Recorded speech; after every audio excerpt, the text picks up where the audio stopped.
things are going the other way. You tell me how cutting the aid to places like St. Thomas... Dude, come on.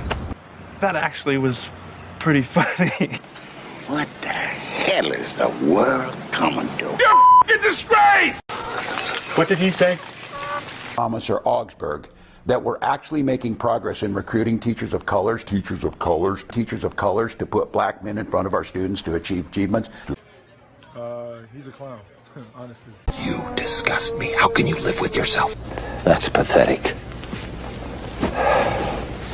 I mean, it's really pathetic. I think the one of the examples I heard was that the Native American education would be transferred